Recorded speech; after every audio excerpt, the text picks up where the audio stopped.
नमस्कार दोस्तों, आपका स्वागत है आपके अपने YouTube channel Vidhi judicial academy में। मेरा नाम है Vijendra Verma and I am the director founder of the Vidhi judicial academy. We provide coaching for the judicial services exams, and through this video we are trying to reach out to you to provide you full professional exam oriented coaching for the judicial services, and that is free of cost. इन classes में जो videos हम आपको provide करेंगे, we are going to provide you the entire foundation course including all the books, including all the details whether it is required for the prelims or mains or for the guidance for the interview. Means in videos को आपने सिर्फ इतना करना है, sequence में देखना है, playlist को अच्छी तरीके से देखना है। सब्जेक्ट वाइज मिल जाएंगे आपको, CPC, constitution, contract, BNS, BNSS, इन सब की प्लेलिस्ट आपको सीक्वेंस में मिलेगी। इन प्लेलिस्ट को देख करके आपने you have to take the coaching from the scratch. First video से लेके लास्ट वीडियो तक आपने करना है। उन्हीं वीडियोस में आपको गाइड किया गया है कि किस तरीके से आप किसी को कोई सा particular provision, section, sub section उसको प्रीलिम्स के लिए पढ़ना है क्या, मेंस के लिए पढ़ना है क्या, और उसके किस तरीके से नोट्स करने चाहिए, कैसे आपको रिवीजन करना चाहिए। इन्हीं वीडियोस में डिटेल में गाइडेंस आपको मिलेगी। तो प्लीज आपसे ये रिक्वेस्ट है, आप ये ना समझें कि यूट्यूब में फ्री में दिया गया है तो फिर ऐसे ही होगा। ये वो प्रोफेशनल कोर्स है जिसके लिए हम लोग अच्छी खासी हाई फीस लेते आए हैं स्टूडेंट से, लेकिन एक टाइम आता है इंसान को समाज के लिए भी करना चाहिए, और उसी इंटेंशन के साथ में we are providing you the entire course free through the YouTube channel Vidhi judicial academy. तो प्लीज हर वीडियो की जो थंबनेल है उसको देख करके आपको आइडिया लग जाएगा कि इसका सब्जेक्ट क्या होने वाला है। कुछ टॉपिक्स ऐसे होते हैं जिनको एक लेक्चर में कवर नहीं किया सकता, तो उसमें लेक्चर नंबर 1, 2, 3 सीक्वेंस से मिलेगा। प्लीज उस तरीके से देख लीजिएगा, और नोट्स आपको अपडेटेड मिलेंगे, उसके लिए कहीं जाने की जरूरत नहीं है। नोट्स का जो लिंक मिलेगा आपको डिस्क्रिप्शन बॉक्स में मिल जाएगा आपको। And thank you very much, wish you all the best. Section 59 and thereafter section 60. These are the sections where you need not to apply much of your mind. You just need to know and learn these sections. केवल जानना है और उसको फिर याद करना है। बहुत कॉम्प्लिकेटेड टॉपिक्स नहीं है। जैसे सीपीसी में रेस जुडिकेटा है, रेस सब जुडिस है। These topics are very technical in nature, है कि नहीं? तो कुछ टॉपिक्स हैं बहुत टेक्निकल होते हैं, लेकिन कुछ टॉपिक्स होते हैं बहुत सिंपल होते हैं। तो आपको जो क्वेश्चंस आएंगे प्रीलिम्स में, चाहे वो कॉम्प्लिकेटेड इश्यू से क्वेश्चन आया, चाहे वो क्वेश्चन वो सिंपल उससे आया, वहां मार्किंग 1 ही होगी, मार्किंग सेम है। तो जो सिंपल टॉपिक्स हैं वहां का हमारा एक भी क्वेश्चन छूटना नहीं चाहिए। उस सीपीसी में मेरी यही अप्रोच होती है, यू शुड बी सिलेक्टिव, कि कहां कहां के क्वेश्चंस ऐसे हैं जो हम लोग सॉल्व करके ही आएंगे, और जहां पर हमें बहुत ज्यादा ब्रेन स्टॉर्मिंग टॉपिक्स नहीं है वो। तो 59 एंड 60 आर अमंग्स देम। 60 में से तो क्वेश्चन मिलेगा ही मिलेगा आपको।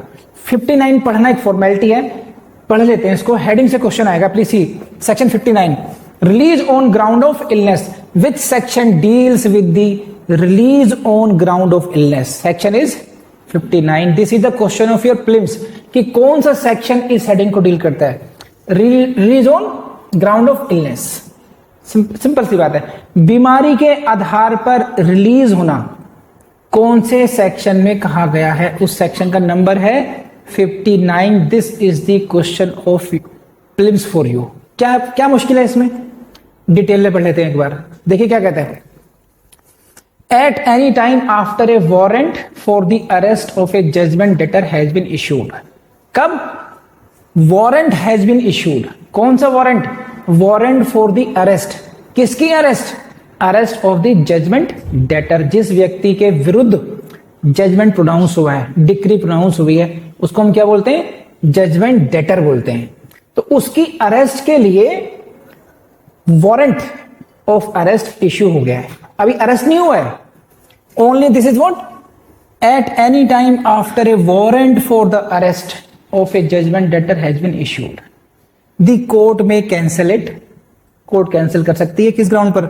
On ground of is serious illness. गंभीर बीमारी के आधार पर उसको उसके वारंट ऑफ अरेस्ट को कैंसिल किया जा सकता है।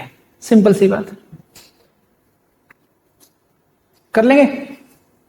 तो this is the ground of, किस ग्राउंड पर कर सकते हैं उसको कैंसिल कर सकते हैं वारंट ऑफ अरेस्ट, ये याद रखना पड़ेगा। On the ground of is serious illness. This is the question of your prelims. Number of section is the question of your prelims. क्या अरेस्ट नहीं हुआ? Mind it, he has not been arrested yet. This is the only warrant for arrest. किसकी arrest? Judgment debtor की arrest. बोलिए अगर ये समझ में आ गया तो रेज हैंड। आपके पास बेयर एक्ट होगा, उस बेयर एक्ट को प्लीज ऐसे हाईलाइट करते रहिए।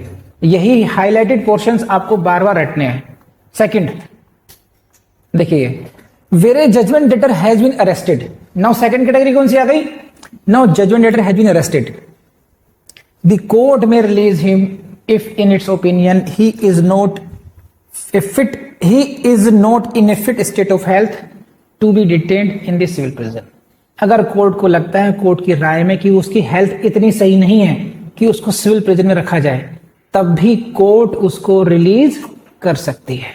सिंपल सी बात है। तो पहली स्टेज कौन सी थी? वारंट की थी केवल। यहां पर क्या है? अरेस्ट हो चुका। और थर्ड स्टेज क्या है? Where a judgement debtor has been committed to the civil prison. जब जजमेंट डेटर को सिविल प्रिजन में भेज दिया गया है, ये थर्ड स्टेज हो गई। अब पहले वारंट, फिर arrest, now committal to the prison. कर लेंगे। Then he may be release, यहां से टेक्निकल आ गया, he may be release by the state government. और स्टेट गवर्नमेंट किस ग्राउंड पर? On the ground of the existence of any infectious और कंटेजियस डिसीज। तो ये जो ग्राउंड्स हैं अलग अलग, वारंट ऑफ अरेस्ट कौन सी ग्राउंड पर हुआ था? सीरियस इलनेस पर हुआ था। तो छोटी छोटी बातें आपको याद रखनी पड़ती हैं, बस जो डिफरेंशिएट करना है आपको। और यही कोचिंग का काम है कि आपको उन शब्दों का महत्व समझाए कि वारंट ऑफ अरेस्ट कैंसिल कौन से ग्राउंड पर हो रहा है? सीरियस इलनेस पर हो रहा है। अगर वो अरेस्ट कर लिया गया है तो किस उस पर ग्राउंड पर हो रहा है? कि ही is not fit state, he is not in fit state of health, इस ग्राउंड पर रिलीज कर रहे हैं। एंड थर्ड, अगर उसको सिविल प्रिजन में भेज दिया गया है तो अभी तक कोर्ट कर रही थी, यहां पर स्टेट गवर्नमेंट में रिलीज हिम, राज्य सरकार भी रिलीज कर सकती है। ध्यान रखना किस ग्राउंड पर? कि उसको क्या है? इन्फेक्शियस और कंटेगियस डिजीज है। और सेकंड, अगर स्टेट गवर्नमेंट नहीं करती है तो बाय द कमिटिंग कोर्ट, जिस कोर्ट ने सुपुर्द किया है, आगे को भेजा है उसको, वो कोर्ट या उसकी superior court, any court to which that court is subordinate on the ground of suffering from any serious illness. तो यहां पर सीरियस इलनेस की ग्राउंड पर, वहां पर कंटेंजियस और इन्फेक्शियस डिसीज के आधार पर स्टेट गवर्नमेंट भी कर सकती है रिलीज उसको, और कमिटिंग कोर्ट भी कर सकती है। इसको आप ऐसे देख सकते हैं, देखिए तीन है, 1 2 3। Warrant for arrest, judgment debtor is arrested, and third is what? Judgment debtor has been committed to the civil prison. बोलो हां ना? समझ आई बात आपको? तो तीन स्टेज हो गई। ये पहली स्टेज है, अभी वारंट ऑफ अरेस्ट है केवल। दूसरी क्या है? He has been arrested. And third क्या है? अरेस्ट के बाद में उसको जेल भी भेज दिया गया।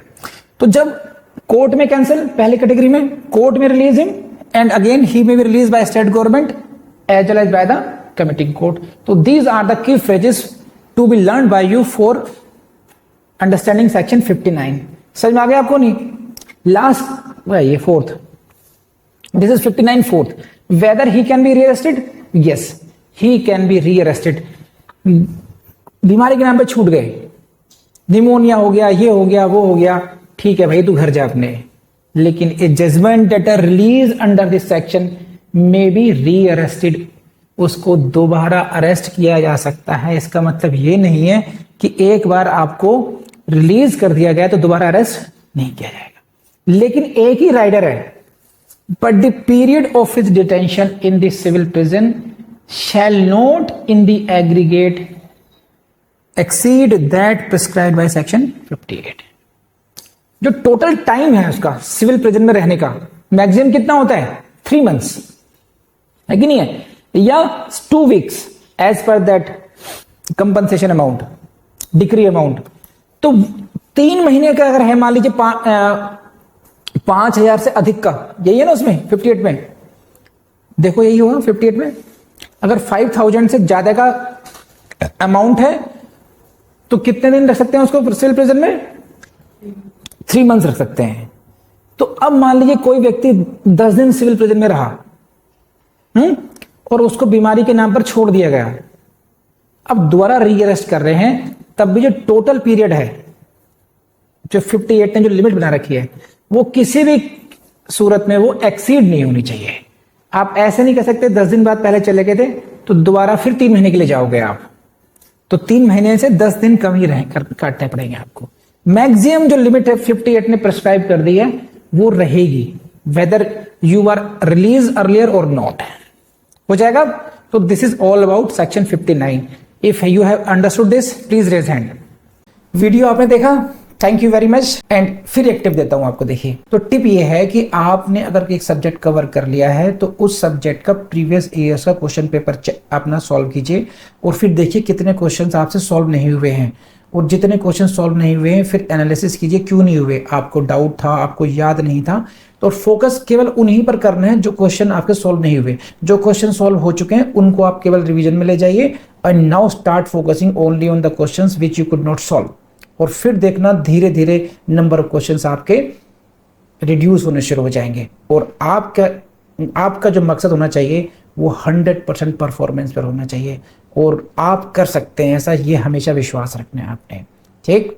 और अब क्या करेंगे आप लोग, आपको पता है, go to the next video. Thank you.